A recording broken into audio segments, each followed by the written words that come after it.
to our watercolor resist lesson. This is going to be really, really fun. We are going to be looking at one of my favorite artists, Vincent van Gogh. He has a bunch of different versions of sunflower paintings. And so we're going to be looking at a version of one of those sunflowers and drawing our own version with crayons. And then we're going to paint over the whole thing with blue watercolor. And wherever you put the crayon, it kind of resists or pushes away the watercolor. And that's a really cool technique with crayons. Oil pastels also work really, really well for this project. You might be able to draw better sunflowers than me. And when we're doing this together, really the technique is what I want you to learn, how to be able to create a resist with watercolor and crayon. So if you want to draw the flowers differently, of course you can. If you don't want to make these swirls in the background, of course you can do something different. Really, the technique is the important thing here. You can use the tape border if you want. I don't know why I always do that, but I kind of like how it looks. Let's get started.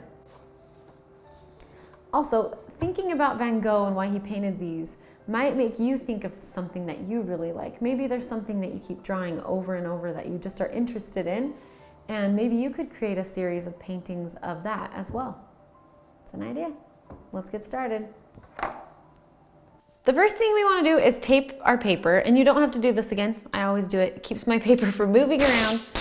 It'll keep yours from moving around too. And it creates a nice border.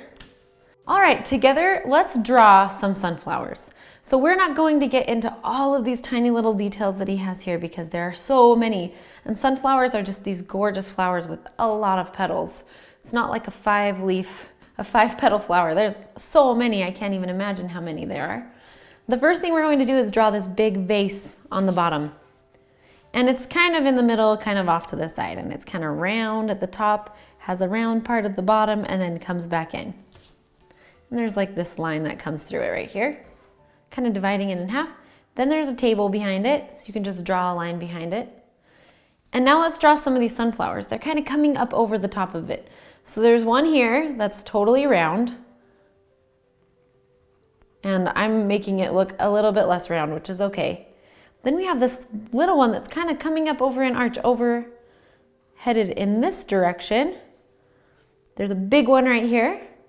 You can add as many of these as you want. You have the picture here, so you can even just draw it on your own. You don't even have to draw with me. I'm just trying to give you an example of what you could do.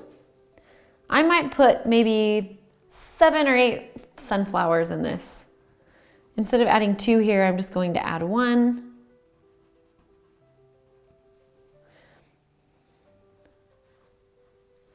And then this one up here is really cool.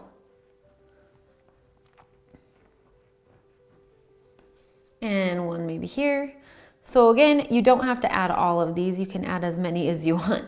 Just add a circle, and then you just give it those cool sunflower petals. And maybe some of these flowers are behind other ones. Maybe some of them are facing sideways.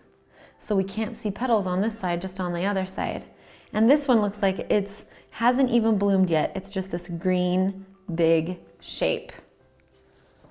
So you could have as many as I put a lot, or you can add less. Now grab your yellow crayon and go ahead and color in some of those petals and press kind of hard.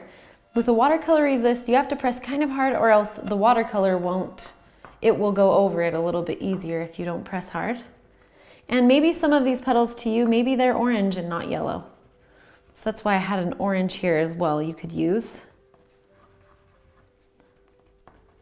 And you might take more time than me and make it look nice. I'm kind of just coloring this fast.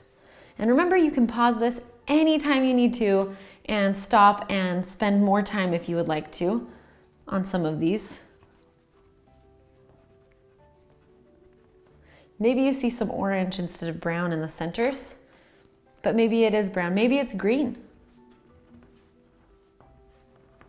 There's definitely a lot of green over there, so I'm just adding a little bit of brown in the middle, and then I'm going to grab this green, I'm going to add it to the stems. I'm going to add a lot of it to this one right here.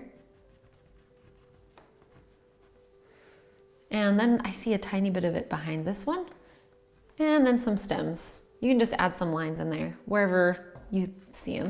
If you see some red in there, you could add it. And now let's take our yellow again, and we want to add some yellow in the table area right here. And you can do hatching. Remember, like we talked about in drawing for the table if you'd like. And for the background, let's grab, oh, and let's add some yellow actually on our vase. Just gonna add these curved lines. And now grab your blue, and this is actually a blue-green. One of my favorite colors. I'm gonna add it to the bottom of the vase and then to the background. And in the background, let's do some scrumbling. Let's add some texture back there. So remember, scrumbling was just like making C's. Or you could add swirls. You don't have to just be scrumbles. You could just start swirling the crayon in the background if you want. Add any other details that you think you might need. And let's mix up our blue paint. So we are going to paint over this whole thing in blue. So make sure, like if you want this to be a little bit more yellow, you have to add it now. Let's move our crayons. Oh, and also, it might be kind of fun. You could use the white to add some details, like maybe you want to write your name somewhere, like put your initial. I'm just gonna put an M up here in white, and we'll see if we can see it. Let's mix up a big, humongous puddle of blue paint to paint this whole thing in. So to make a puddle, remember, we're just gonna drop some water into our tray with our big brush, our biggest flat brush, because we're covering a big area, so we want a big brush. And drop some blue into that puddle. I like blue-green a little bit more than I like blue, so I might add a little bit of green to my puddle as well. And it can be as dark or as bright as you want it. Just drop some color in there, maybe add a little green. And it might look really dark, but remember to test it on your paper towel just to see. It might not be as dark as you think, or as blue-green as you think, which is what I want it to be. So I'm gonna add more green. Test it kind of on my paper towel and make sure that's more of the color that I like. And once you mix up that big, huge puddle with color, let's paint this whole thing blue. And remember, with watercolors, you don't want to scrub the paper. So you don't want to keep going back and forth and back and forth. Once you get the color on there, just move to the next section and keep going. So you're going to paint right over those yellow flowers. And because the crayons are made out of wax, oh look, there's my secret letter. It showed up. It might be fun to write a letter to your friend with white crayon and then have them use paint, a color of watercolor paint, to paint it, and then they'll see your message. So keep painting, cover the whole table in, cover the whole entire painting.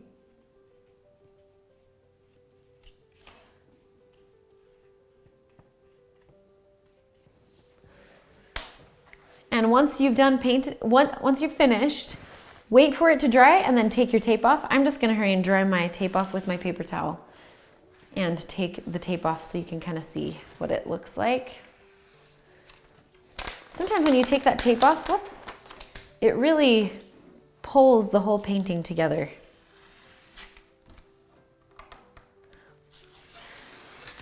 And maybe you don't like the white border. It's your painting and your drawing, so you can do whatever you want. There you go. Also, if the paint's pooling up on your crayon, you can take your paper towel and just kind of pick it up. Like maybe on the yellow parts, you want to just kind of pick up those puddles of paint that have kind of just bubbled up. Just be careful not to scrub your paper. But since that wax is resisting the paint, it sometimes just kind of pools up on top. How did it go? Did you like that technique? Were there too many flowers? I feel like there probably were way too many flowers. Maybe you drew less. That's okay. The key is just learning how the waxy crayons repel the watercolors because there's water. Oil and water do not mix very well. I mean, sometimes it looks like they're mixing and they're actually not even really mixed.